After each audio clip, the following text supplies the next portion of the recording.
This day serves as a reminder of the labor movement's struggles and victories, as well as the ongoing importance of fair and equitable working conditions.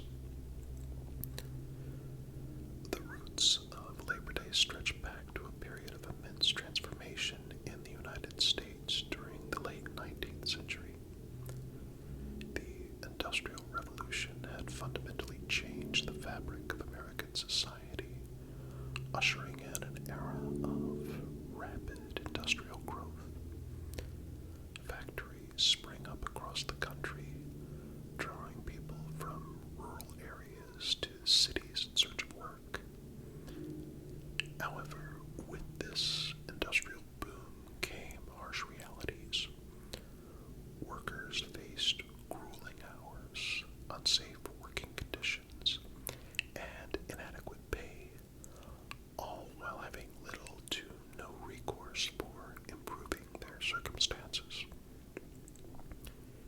In response to these conditions, the labor movement began to take shape. Workers began organizing themselves into unions, seeking to improve their lives through collective action. The labor unions of that era, despite facing intense resistance from employers and government forces, laid the groundwork for the rights and protections that many workers enjoy today. Their efforts culminated in pivotal moments in American history, moments that continue to resonate today. One such moment occurred in 1882 when the Central Labor Union in New York City organized what would become the first Labor Day parade. On September 5th of that year, thousands of workers took to the streets of Manhattan in a display of solidarity and strength. They marched with banners held high, advocating for fair wages, reasonable working hours, and the right to organize without fear of retaliation. The parade was more than just a demonstration. It was a celebration, followed by a grand picnic where workers and their families could gather, enjoy each other's company, and take pride in the progress they were making. The success of this first parade didn't go unnoticed. It sparked a movement inspiring labor organizations in other cities to hold their own Labor Day celebrations. By 1884, the Central Labor Union proposed that Labor Day be observed on the first Monday of September each year. The timing was deliberate. Midway between Independence Day and Thanksgiving, Labor Day offered a much-needed break in the national calendar. The idea spread quickly, and within just a few short years, several states had officially recognized Labor Day as a public holiday. However, it wasn't until 1894 that Labor Day became a national holiday, and this change was brought about by rather tumultuous circumstances. That year, the Pullman strike, a massive railroad strike, had gripped the nation. The strike began as a protest against wage cuts and the firing of union representatives at the Pullman Company, but it soon spread to other railroads, severely disrupting rail traffic and mail delivery across the country. In response, President Grover Cleveland made the controversial decision to deploy federal troops to break the strike, resulting in violent clashes and the deaths of several workers. In the aftermath of the strike, President Cleveland and Congress, in an effort to mend relations with labor and demonstrate their support for workers' rights, swiftly passed legislation making Labor Day a federal holiday. On June 28, 1894, President Cleveland signed the bill into law, and Labor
season filled with its own joys and traditions. As we move from the laid-back days of summer into the more structured rhythms of fall, let's do so with a sense of gratitude and anticipation. So let's remember that Labor Day is not just a day off from work. It's a day to honor the achievements of the American labor movement and to recognize the importance of hard work and perseverance. It's a day to celebrate the contributions of workers across the country and to reflect on the progress that we've made in securing fair and just working conditions for all. As we enjoy this Labor Day, let's keep in mind the true meaning of the holiday, and let's look forward to the new season